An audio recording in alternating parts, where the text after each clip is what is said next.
All right. Right. What makes a man sexy? Hmm. I think like confidence, humor. Um, hmm. I don't know. Actually, if I would have put a little guess, I would have put confidence as the number one thing most people would say. But like you said it earlier, but not cocky. Right. Yeah.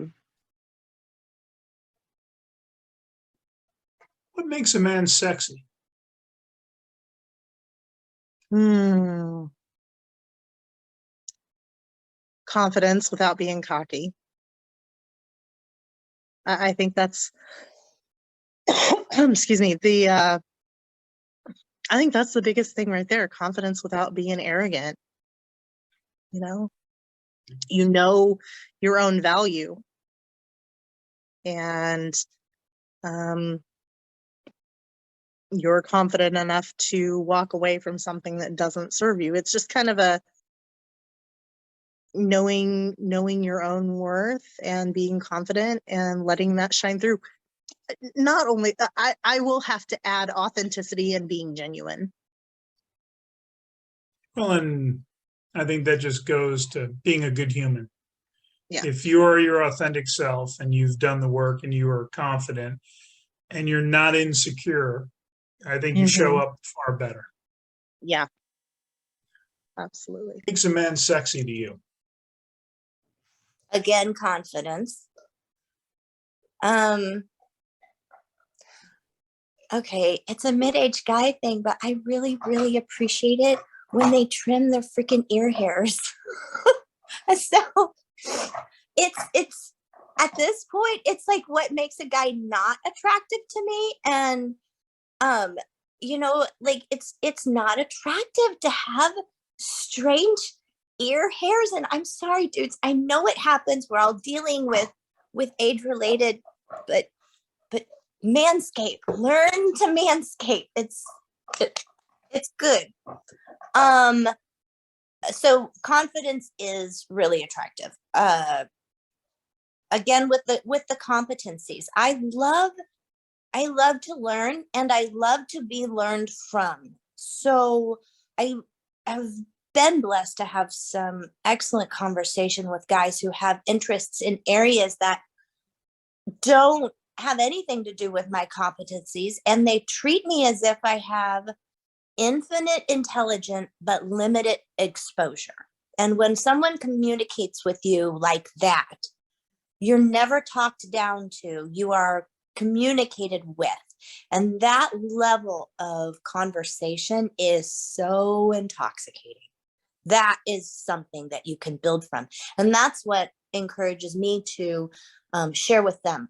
And so I've had some really funny, I've got a conversation going with this guy right now who is a chef.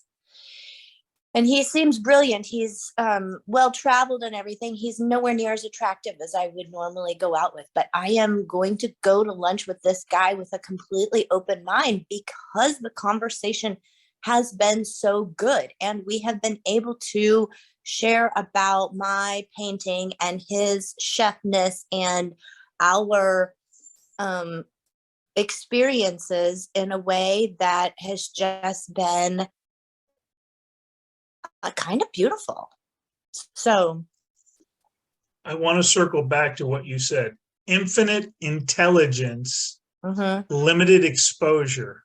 Guys, I want you to, if you take nothing else away, remember that, because there's a quote about if you judged a fish by its ability to climb a tree, it'd be a failure or something.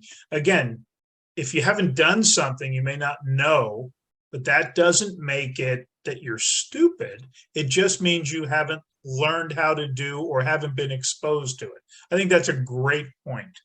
Thank you. Women right now are hypersensitive too with how they're communicated with and the whole mansplaining thing, which you may or may not agree with. It's neither here nor there.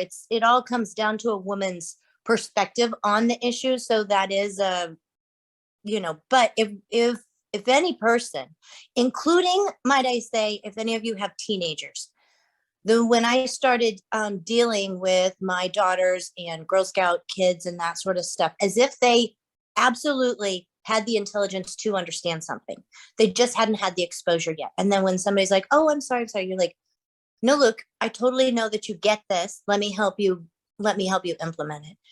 And that way of communicating brings so much peace to a situation, and it ultimately gives you control of yourself, of the conversation. It's a really excellent mindset to walk into.